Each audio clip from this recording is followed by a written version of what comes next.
Hey everyone, welcome to this explainer made by Forge College. Today we're jumping right into scope and strategy foundations.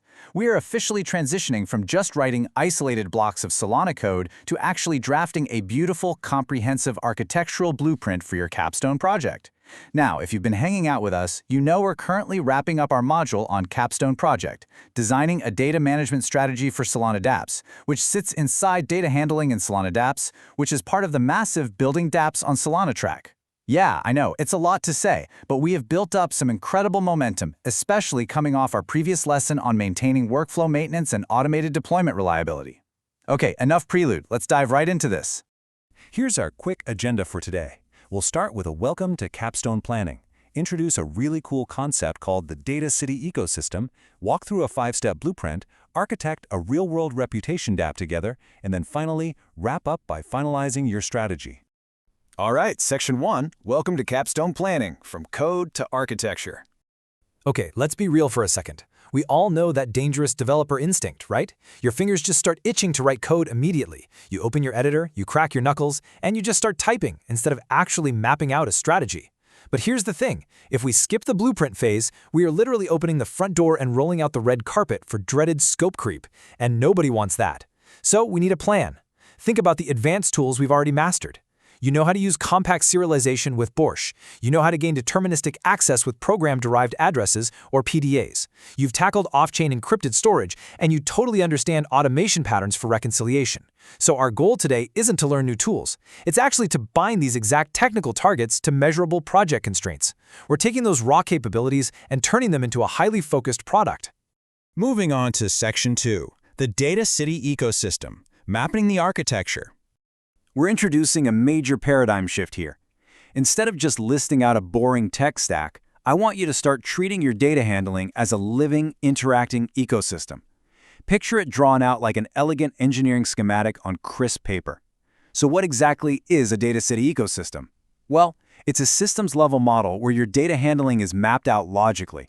We map it by locations, which you can think of as buildings, flows, which are our roads, and access rules, which act as our permits.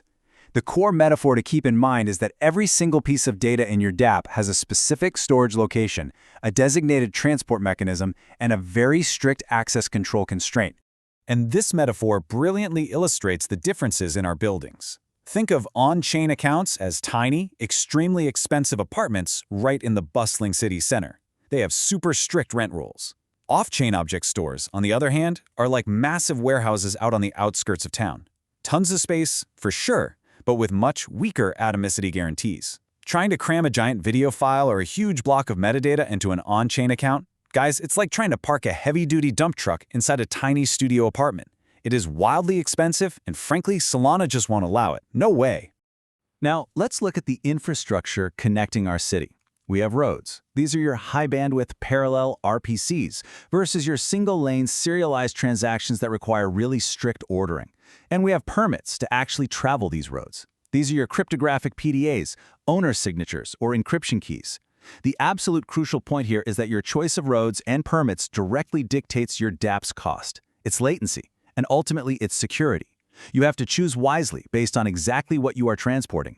Which brings us to Section 3, the 5-step blueprint, drafting the plan. This is where we get highly pragmatic. We need a repeatable workflow to translate all those exploratory Web3 prototypes we've been building into an actionable, ironclad Capstone strategy. Here's your engineering checklist. Step 1, define your scope and a single measurable metric.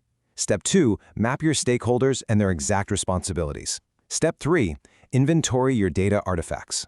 Step 4, prioritize your backlog based on risk and cost. And Step 5, set concrete acceptance tests. Walking through this checklist, step by step, is exactly how you turn informal, scattered ideas into a rigorous, professional strategy document. So, what does this all mean? How does this blueprint actually look in practice? Let's take a quick pause here to reset. It's one thing to talk about a city ecosystem theoretically, right? But it's a whole other thing to pour the concrete. So let's actually apply this theoretical framework to a concrete, real-world application. Let's get into Section 4, architecting a reputation dApp, real-world application. Let's use a collaborator reputation dApp as our working example. In this scenario, we've got a very specific challenge. We need to store public profiles on-chain for instant verification. But we absolutely must keep sensitive performance reviews encrypted off-chain to protect user privacy. Our STOPE statement is this: MVP service supporting 5,000 active profiles with lookups under 250 milliseconds and score updates within 2 seconds. Do you see how a single well-crafted scope paragraph beautifully encodes both our technical choices and the strict performance goals we absolutely must hit? It draws a really clear line in the sand. Okay, let's break down this crucial data inventory table. First up, we have our user profile. It's small, just 1.5 kilobytes, stored on-chain with Borsh and authorized by PDA and signature. Then we have private docs. These are larger, sitting at 50 kilobytes, stored in off-chain, encrypted warehouses using key management. Finally, our audit log. This is an append-only stream stored in an off-chain log with an on-chain PDA checkpoint. Explicitly assigning these attributes this early in the process, that is exactly how you prevent massive, expensive redesigns when those harsh rent economics suddenly kick in down the road. Now, take a look at this quote. Using Borsh-packed on-chain profiles and off-chain encrypted reviews will let us serve 1,000 concurrent reads with median latency under 200 milliseconds. This right here is your minimal testable hypothesis.